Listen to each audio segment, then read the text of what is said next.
पूरी अपने मुंह से और सब धर्मों को छोड़कर अपनी शरण में आने की बात, ये भले आदमियों की बात नहीं। पर सर्वगुह्यतमम, ये सर्वगुह्यतमम, सारे एक होता है गुह्य गुह्य पर गुह्यतम सर्वगुह्यतम। तो सारी छिपी हुई चीजों में जो छिपी हुई उनमें भी छिपी हुई चीज ये कब खुलती है?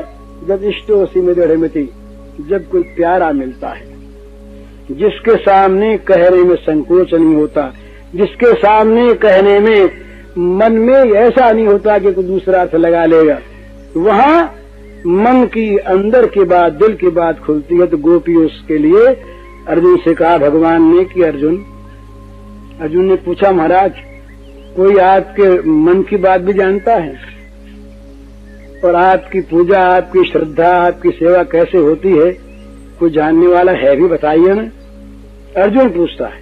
तो भगवान ने कहा मन महात्म्यम मत सपर्याम मत श्रद्धाम मन मनोगतम। अर्जुन, मेरी महिमा, मेरी सेवा, मेरी श्रद्धा और मेरे मन की बात केवल गोपिका जानती है तत्व से, और कोई जानता ही नहीं। नानी जानती, और कोई नहीं जानता। तत्व जानते हैं पर तत्व से नहीं जानते। तत्व से जानना होता कब? जब अंतरंगता आती है, जब गोपियों की भांति सर्व समर्पण हो जाता है, जब अपने सुख के लिए किसी वस्तु की कोई चाह या परवाह रहती नहीं, भोग मोक्ष दोनों की इच्छा का परित्याग करके जब साधक, जब प्रेमी अपने आप को भगवत इच्छा में मिला देता है, उनके सुख में ही अपना सारा सर्वस्व होम कर सुखी हो जाता है, तब भगवान की इच्छा उसके सामने, भगवान के मन की बात उसके सामने मूर्तिमान हो जाती है। भगवान की सेवा कैसे करनी चाहिए? जहाँ संकोची सेवा होती है ना महाराज, बहुत जगह सेवा कराने वाले भी संकोची सेवा, बोले भाई दाल बन तो गई ऐसी ही, अब अपने रुचि के अनुकूल तो नहीं है, पर कैसे कहें, इन्होंने बना दी और अब अगर हम नहीं खाएंगे इनको दुख होगा। ये तो बहुत भले आदमियों की बात, पर वो संकोच में पड़ जाते हैं। पर जहाँ संकोच नहीं है, बिल्कुल हृदय खुला, वहाँ कह देंगे भाई तुम्हारी चीज अच्छी नहीं बनी, ये अच्छी नहीं बनी, इसमें ऐसी और बना, हमारे लायक नहीं है। पर ये सभ्यता में नहीं कही जाएगी, संकोच में नहीं कही जाएगी, मान संभ्रम में नहीं कही जाएगी, और परायापन में तो कही नहीं जाएगी।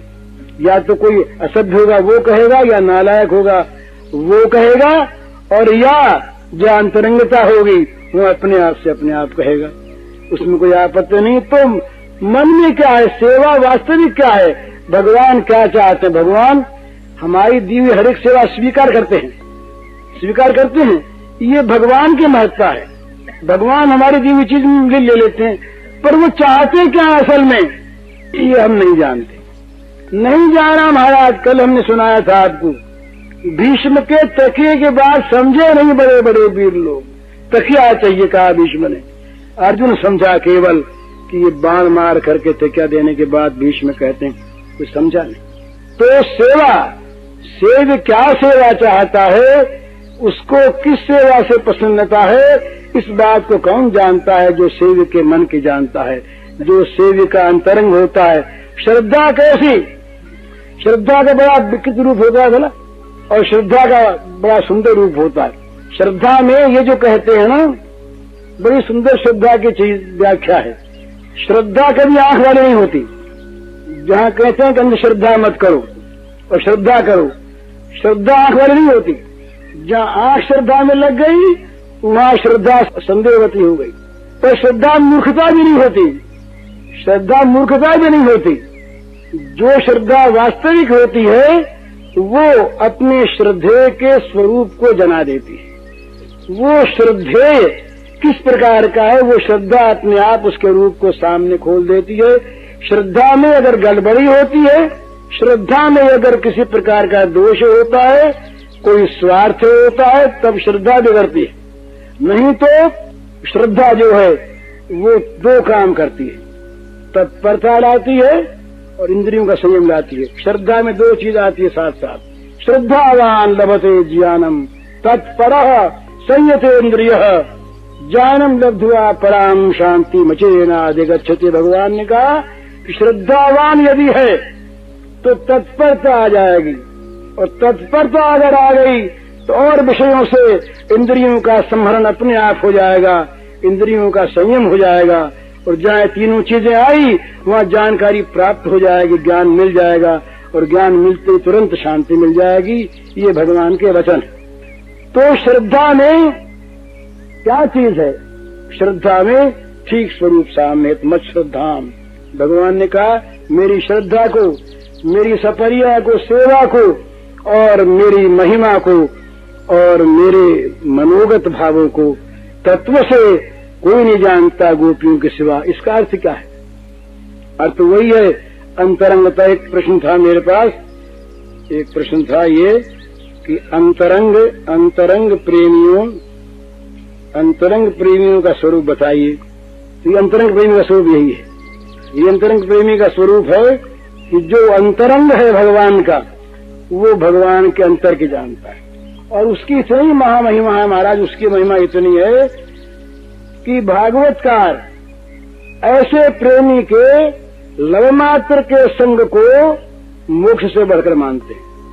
तुलयाम लवेनापि न स्वर्गम न पुनर्भवम भगवत संगस्य मर्त्यानां किमुताशिष। कहते हैं भागवतकार एक लव मात्र के समय के लिए तो भगवत प्रेमी का संग मिल जाए, उसके साथ जगत के भोगों की तो बात ही क्या, स्वर्ग की और अपुनर्भव मोक्ष की भी तुलना नहीं होती।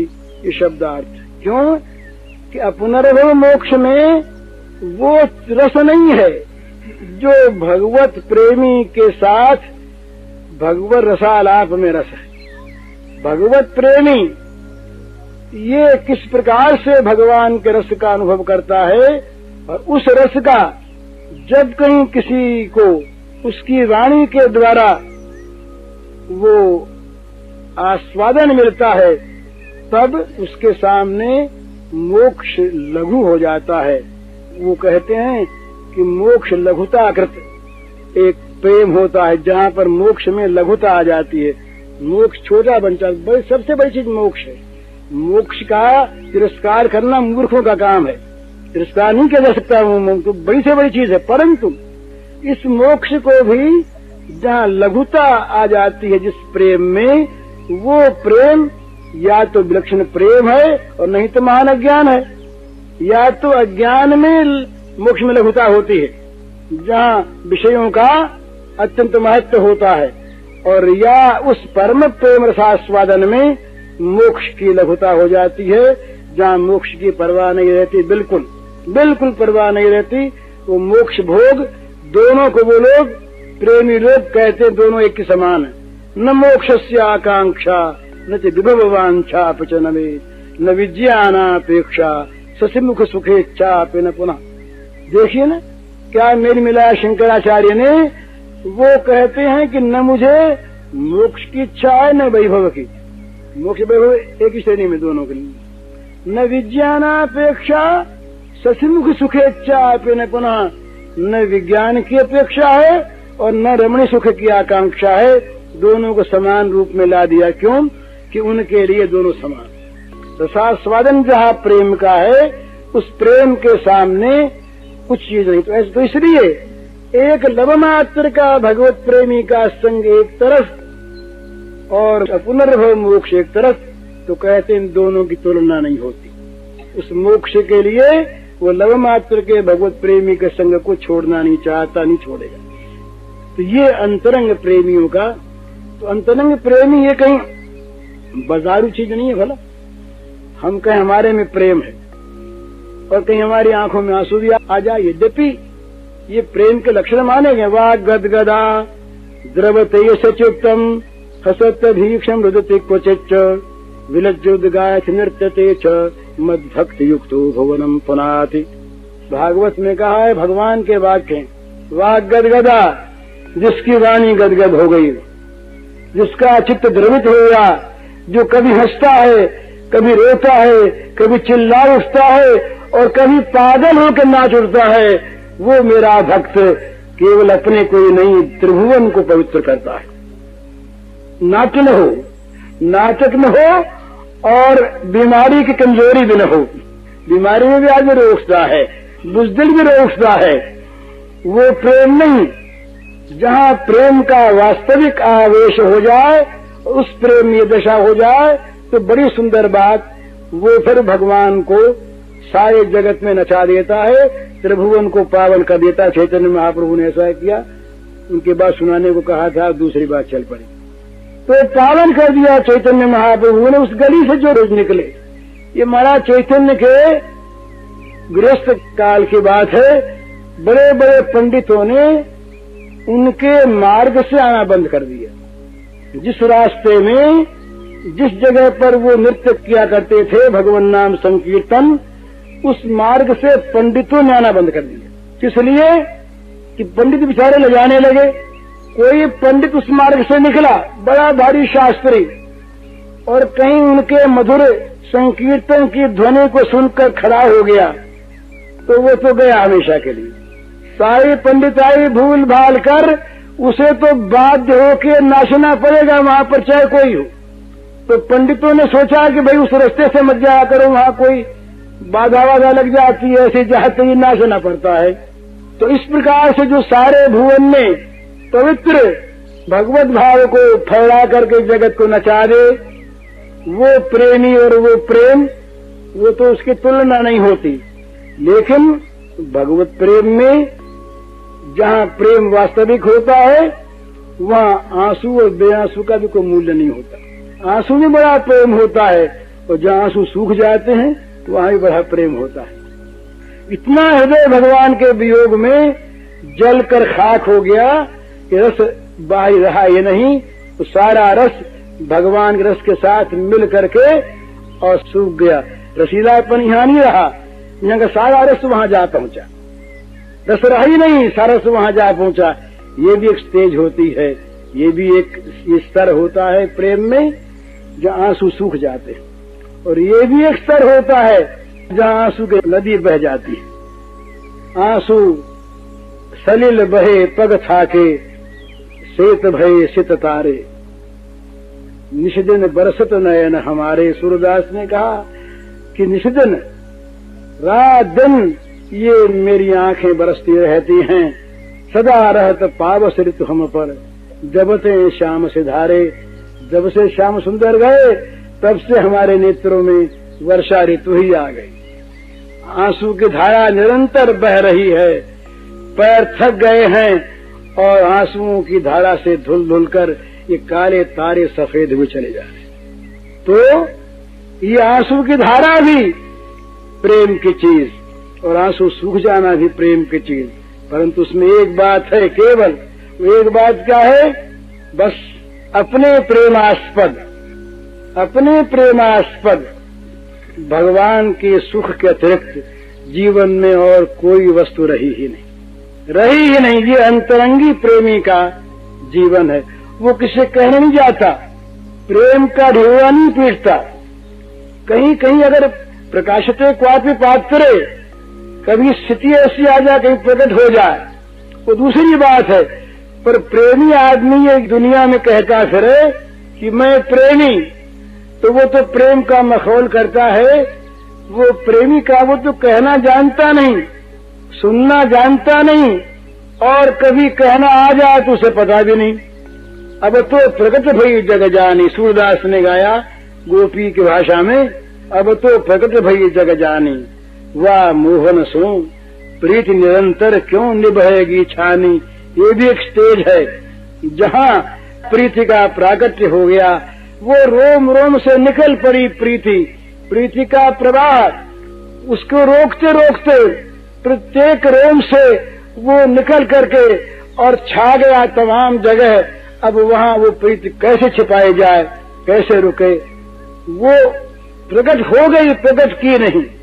प्रेम प्रकट होता नहीं, प्रेम प्रकट किया नहीं जाता, कहीं हो जाता है आंसू बनकर, आंसू सूख कर। प्रेम प्रकट हो जाता है, कहीं कहीं बिल्कुल मौन बना देता है, और कहीं प्रेम बिल्कुल बाचाल बना देता है। कहीं प्रेम घर से निकाल देता है, निकलवा देता है। प्रेमी कहीं भीख मांगने को चला जाता है और कहीं प्रेमी मान करके बैठ जाता है, स्वयं श्याम सुंदर आके उसे खिलाते हैं। तो प्रेम की ये अनोखी चीजें हैं, परंतु प्रेम विज्ञापन की वस्तु नहीं है। प्रेम प्रचार की, ये प्रेम प्रचार की वस्तु नहीं है। इसमें किसी प्रकार का दिखावा नहीं है, बाह्य प्रदर्शन नहीं है। लोगों से वाहवाही लूटने की बात तो इसकी कल्पना में भी नहीं है। कोई उसे पागल कहे तो हर्ज नहीं और विद्वान कहे तो हर्ज नहीं। वो अपनी मस्ती में मस्त रहता है, वो मन की चीज। सीता से राम ने कहलवाया, बड़ी सुंदर, ये आप लोगों की सबकी सुनी जानी हुई चौपाई है। तत्व प्रेम कर मम यरु तोरा, जानत प्रिया एक मन मोरा। तत्व प्रेम कर मम यरु तोरा, जानत प्रिया एक मन मोरा। सो मन रहत सदा तो ही पाही, जानहि प्रीति रीति यही माही। बस केवल एक चौपाई में सारे प्रेम का विज्ञान, सारा तत्व संकेत से कह दिया। भगवान ने कहलाया, सीते तेरे और मेरे प्रेम को जानता है केवल एक मेरा मन जानता है, और कोई जानता ही नहीं। जानता है एक मन मोरा, एक मेरा मन जानता है। तो जानता तो बताओ ना फिर, तो कैसा है, फिर बताएं कैसे? वो मन हमारे पास है नहीं। सो मन रहत सदा तो ही पाही, जानहि प्रीति रीति यही माही। सीते वो मन जो तेरे और मेरे प्रेम के तत्व को जानने वाला एक ही है, वो मन रहता है तेरे पास, मेरे पास है नहीं। इतने में जान ले प्रेम क्या होता है। ये प्रेम की अंतरंगता है, प्रेम के अंतर। और एक बात है, प्रेम लेना जानता ही नहीं, प्रेम केवल देना जानता है। जहाँ लेन देन है, जहाँ व्यापार है, जहाँ व्यवसाय है, वहाँ प्रेम नहीं, वहाँ तो बनियापन है। बनियापन तो सेवा में नहीं रहता। प्रहलाद ने उलाहना दे दिया भगवान को, बोले क्या महाराज देने की बात करते हैं, जो ले लेता सेवा करके न सब भरते सब वही बने। वो सेवक नहीं, वो तो बनिया है। चीज तौल कर दिए, बदले में दाम ले लिए, सेवा की नौकरी ले ली। वो सेवक कहेगा, जो मालिक थोड़ा बहुत दे करके सेवक को टकरा दे, वो मालिक कैसा? आपका हमारा ही लेन देन नहीं, हम सेवक हैं, आप स्वामी हैं। तो जहाँ सेवक स्वामी में ये बात, वहाँ प्रेमी प्रेमास्पद में कहीं लेन देन रहता है। तो प्रेमी तो केवल देना जानता है, लेना जानता नहीं। और इसीलिए प्रेम का जादू है बड़ा विलक्षण चीज। एक ही ऐसा स्टेज है जहाँ भगवान मांगते हैं, भगवान सबको देते हैं। भगवान से ज्ञानी मोक्ष मांगता है, निष्काम कर्म अंतःकरण की शुद्धि और मोक्ष चाहता, निष्कामी होकर के भी। भक्त दर्शन चाहता है। सकामियों की तो बात है क्या, योगी अपने हृदय में ज्योति के प्रकाश पुंज को देखना चाहता है।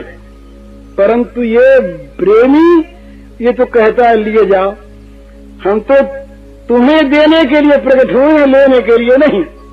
ऐसा ये हठी रहता है प्रेमी।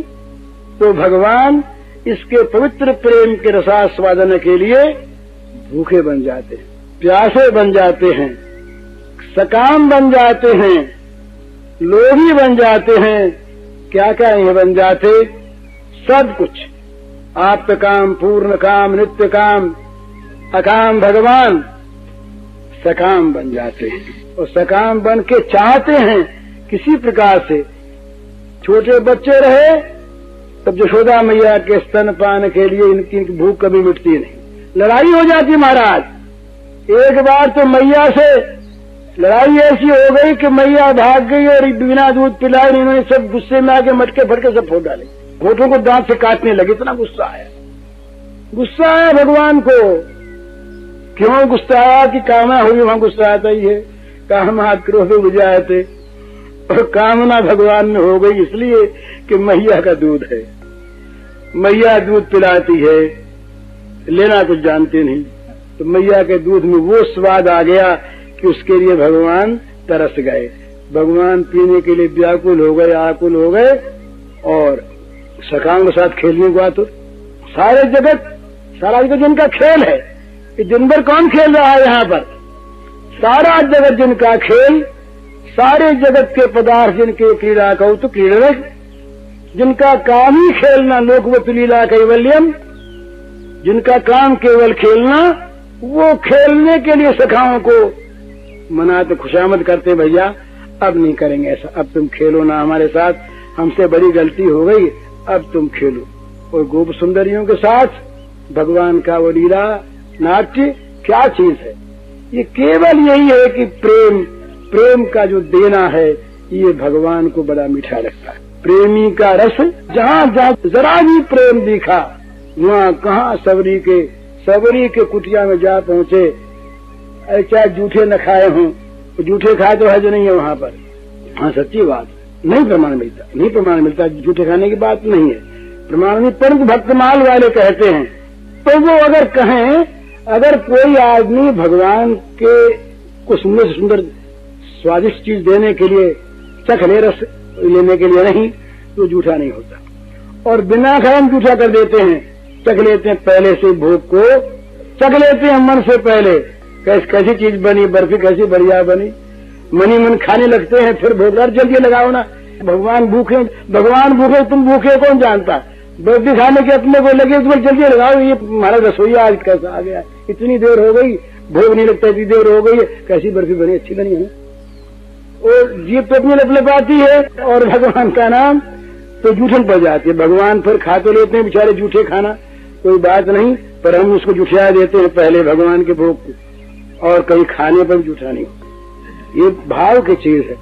तो भगवान इस प्रेमी के सामने हाथ पसार लेते, लाओ भाई स्नान प्रयतात्मन, स्नान हम खाते हैं, भूख लग जाती है, वहां फिर भगवान खाते हैं। पत्रम पुष्पम फलम तोयम यो में भक्त्या पृच्छति। यहाँ किसी विधि विधान का नाम नहीं लिया भगवान ने, बस केवल भक्त्या, यूं दे, यूं चढ़ावे, यूं पाटा रखे, चौकी रखे, नैवेद्यम समर्पयामि बोले, और वो कहीं इसका विरोध नहीं करता। मैं पुरुष सूक्त का मंत्र बोले, ये सब होना चाहिए, सब ठीक है, शास्त्रीय सब बातों को मानना चाहिए, परंतु यहाँ भगवान तो केवल भक्त्या।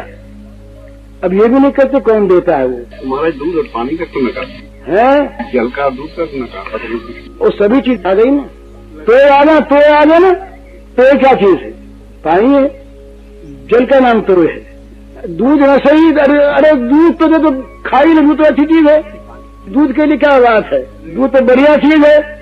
जल भी दे दे, दूध न सही, एक पत्ते ही दे दे, एक कोई कैसा ही फल, कड़वा ही फल दे दे, कड़वा फल। हमारे रघु बाबा खिलाया करते थे करेला, कभी मन में उनके आया तो 3-3 पाव करेला खिलाया करते थे अपने रघु को।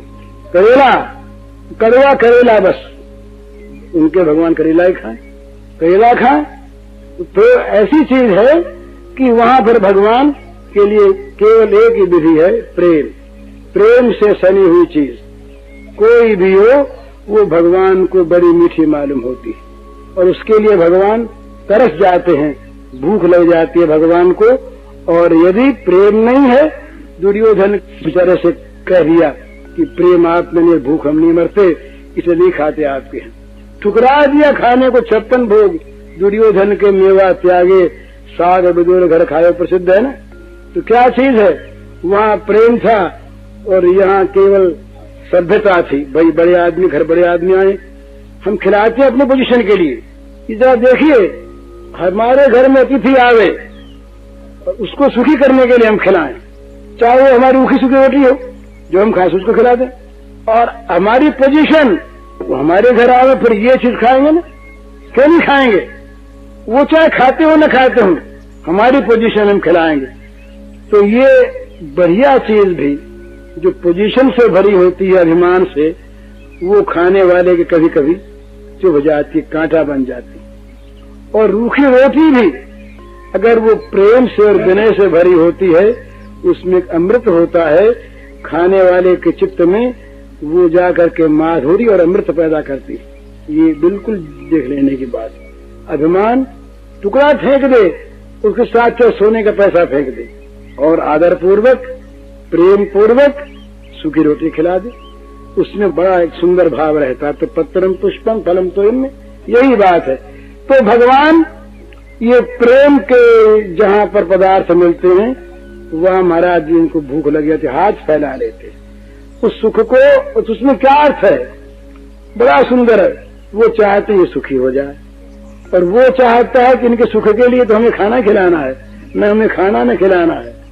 वो खिलाते हैं उनके सुख के लिए, और वो खाते उनके सुख के लिए। बताइए ना कितना आनंद है। एक दूसरे को सुखी करने के लिए खाएं, सुखी करने के लिए जिए, सुखी करने के लिए सोएं, सुखी करने के लिए हंसें, सुखी करने के लिए और काम करें। केवल एक ही मतलब, हम उनको सुखी करें, हमको सुखी करें। देखिए ना कितना आनंद है उसमें। त्याग तो पद पद पर, अपनी आकांक्षा का, अपनी इच्छा का, अपनी वासना का त्याग न हो तो सुखे सुखित्तम होता नहीं, तो सुखे सुखित्तम होता नहीं। वो जब वो तो वही होता है जब उसका सुख अपना सुख बन जाता है, उसकी इच्छा अपनी इच्छा बन जाती है, उसका भाव अपना भाव बन जाता है। तो जो ऐसा है वो अंतरंग प्रेमी है। और इसमें फिर एक प्रश्न में एक बात और लिखी है, अंतरंग प्रेमी को अंतरंग बनने का क्या उपाय है? उपाय तो सीधा ही है। हम किसी के भी अंतरंग अगर बनना चाहते हैं तो उसके लिए त्याग करें, सीधी बात। किसी का भी अगर अंतरंग बनना हो हमें तो उसके लिए हम त्याग करें, उसकी इच्छा का अनुसरण करें, उसके भावों का अनुसरण करें, बस हम अंतरंग बन जाएंगे। अंतरंग बनने के लिए किसी खास शिक्षा की आवश्यकता नहीं, खास श्लोकों की दोहों की आवश्यकता नहीं, केवल भाव की आवश्यकता है। हम अगर किसी के अंतरंग बनना चाहते हैं उसके अंतर में प्रवेश करें, अंतर में प्रवेश करके उसकी इच्छा को जानें और उसकी इच्छा के अनुसार अपने जीवन को बना लें, अंतरंग बन जाएंगे। स्वाभाविक कहना नहीं पड़ेगा। किसी के पास रह करके अंतरंग नहीं बन सकते, और दूर रह करके भी अगर हम उसका अनुसरण करते अंतरंग बन जाते।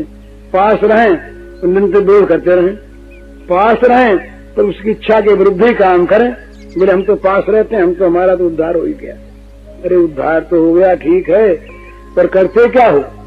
ठीक नहीं। उसकी इच्छा का अनुसरण, उसके मन का अनुसरण, उसका तो फिर क्या होता है? भगवान फिर चाहते हैं कि भाई इसका अनुसरण हम करें।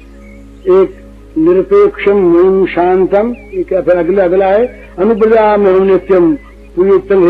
भगवान ने कहा कि ऐसे प्रेमियों के पीछे पीछे मैं नित्य चलता हूं। अनुब्रजा में हम अनुब्रजामी, ऐसे प्रेमियों के जो निरपेक्ष हैं, जो शांत हैं और जो अकिंचन हैं। अकिंचन ये भगवान का नाम है भला, भगवान का इनका नाम है अकिंचन वित्त। नमो किंचन वित्ताय, कुंती ने प्रार्थना की इन शब्दों में, नमो किंचन वित्ताय। अकिंचन के वित्त तुम हो। जिसके पास कुछ अपना है उसके पास उसका अपना वित्त है। जो अकिंचन है, जिसके पास अपना कुछ नहीं, जो अपना सर्वस्व तुम्हारा बना चुका, उसके वित्त तुम बन गए। तो भगवान ने कहा ऐसा जो मेरा प्रेमी, उसके चरणों की धूल से अपने को पवित्र करने के लिए मैं उसके पीछे पीछे नित्य नित्य चलता हूँ। ये भगवान के वाक्य। अनुब्रजामि हम नित्यम ये तंघरेणु भी अंग्रेणु भी, चरणों की धूल से अपने को पवित्र करने, कहीं मैं पीछे पीछे चलूं, उसके चरणों की धूल उड़े और उड़ के मुझ पे पड़ जाए तो मैं पवित्र हो जाऊं। ये क्या बात है? ये पवित्र होने के बाद